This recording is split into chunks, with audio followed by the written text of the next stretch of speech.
Svetlana Alexievich.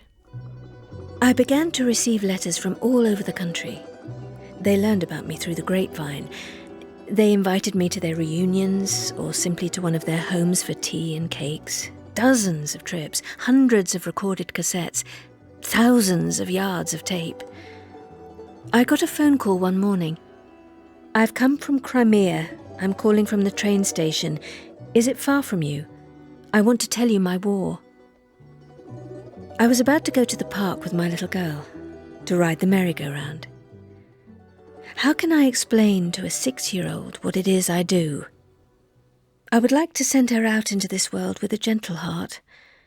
I teach her that one shouldn't crush a ladybug, tear the wing off a dragonfly. So how am I to explain war to the child? To answer the question of why people kill? I sit for a long time, sometimes a whole day, in an unknown house or apartment. We drink tea, discuss hairstyles and recipes, look at photos of the grandchildren together. And then, after a certain time, suddenly comes this long-awaited moment when the person departs from the canon and begins to remember her youth, a piece of her life. I must seize that moment. It can take many sessions, like a persistent portrait painter. As I delve more deeply into the boundless world of war, I understand the solitude of the human being who comes back from there, as if from another planet or from the other world. This human being has a knowledge that others do not have, that can be obtained only there, close to death. I was a medical assistant, a junior sergeant in the Guards. I volunteered to go to the front, but when I reached the unit, a rifleman's division near Minsk, they told me I wasn't needed there. The men would be ashamed, they said, if 17-year-old girls started fighting. And anyhow, we would soon crush the enemy. Go back to your mama, little girl. I was upset, of course, that they wouldn't let me fight. So I went to see the Commander-in-Chief and I said, "I won't go home anyway. I'll retreat with you." We began to retreat. Soon we were drenched in blood. The train station near Mogilev was being bombarded, and there was a train carrying children. They started throwing them out through the windows, little children 3 or 4 years old. There was a forest nearby, so they ran towards the forest. The German tanks immediately drove out and drove over the children. Even now you could lose your mind from that scene. But during the war, people held on. They lost their minds after the war. They got sick after the war. During the war, we slept in the snow, we had flimsy overcoats, and in the morning we didn't even have runny noses. But the most terrible battlefield was Stalingrad. It's a city, streets, houses, basements. Tried dragging the wounded out of there. My whole body was one single bruise. Everything burned. On the Volga, even the water burned. In the city, there wasn't a single inch of dirt that wasn't soaked in human blood, Russian and German, and petrol and grease. Everyone realised there was nowhere left. We couldn't retreat. Either we would all die, the country, the Russian people, or we would be victorious. Reinforcements arrived. Such young, handsome fellows. Before the battle, you looked at them and knew they'd be killed. I was afraid to get to know them, to talk to them. Because they were here, and then they were already gone. This was 1942, the worst, the hardest moment. Before your eyes, a man is dying. And you can see that you can't help him in any way. He only has a few minutes to live.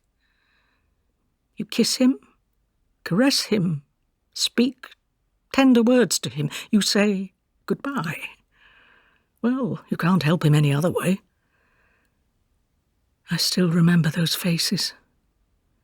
I see them all those boys. We wanted to make graves for them with our own hands. But it wasn't always possible.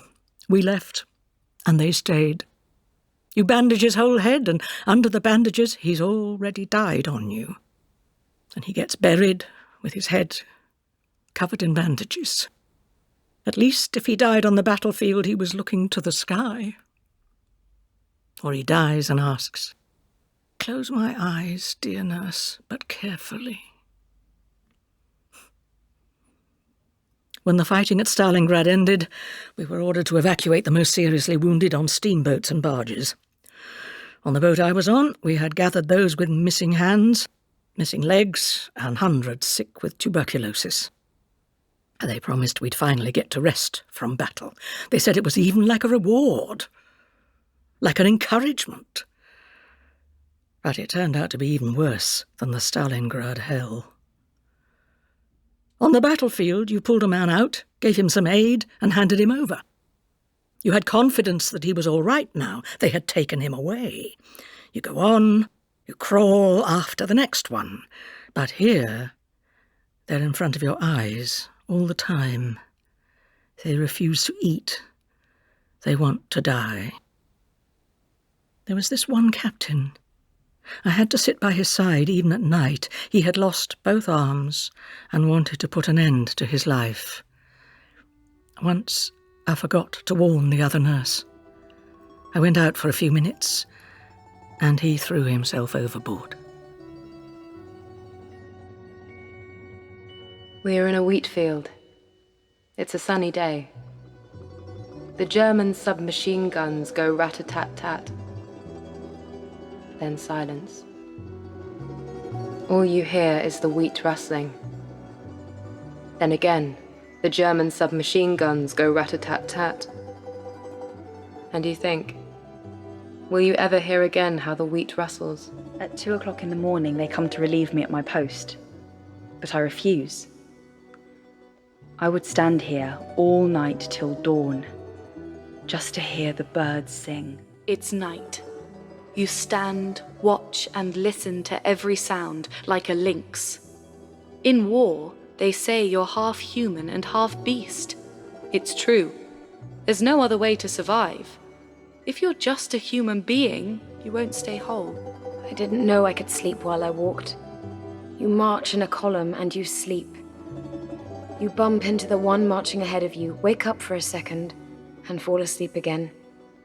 Soldiers sit during a halt. They have one hand-rolled cigarette for the three of them. One smokes, the other two sleep, even snore.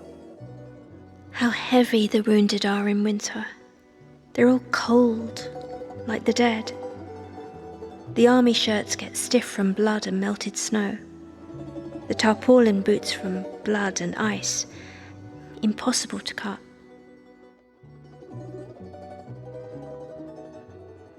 I was a sergeant major, a medical assistant of a tank battalion. We lived in the town of Konakovo in the Kalinin region. I had just passed my exams to go from junior high to high school. None of us understood then what war was.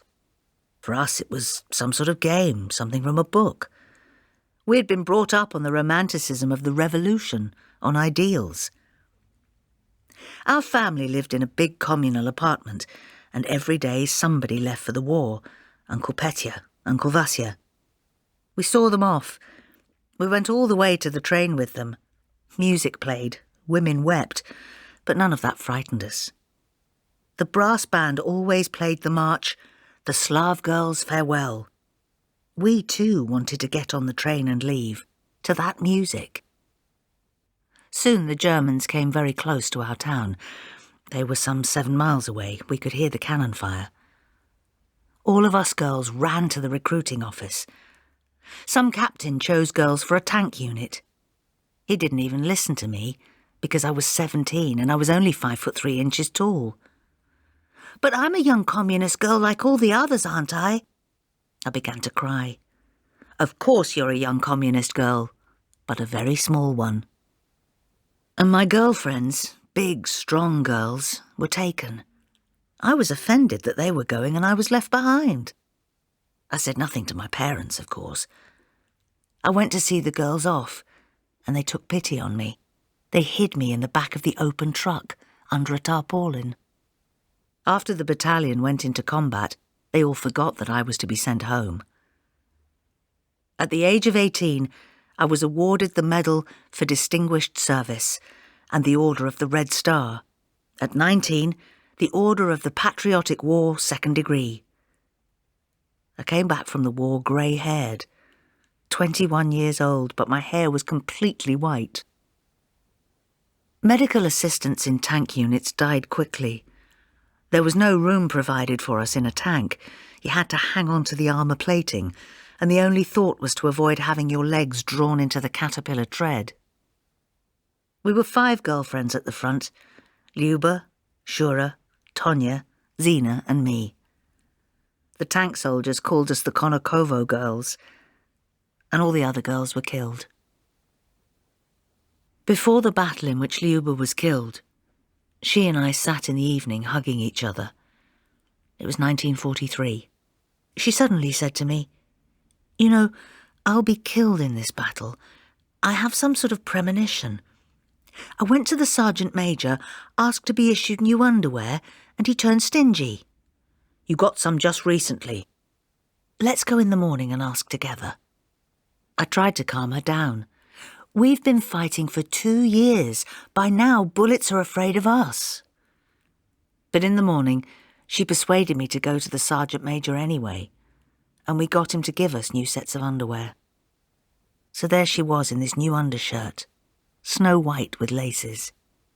It was all soaked in blood. This white and red together with crimson blood. I remember it to this day. That was how she had imagined it. The 4 of us carried her on a tarpaulin. She'd become so heavy.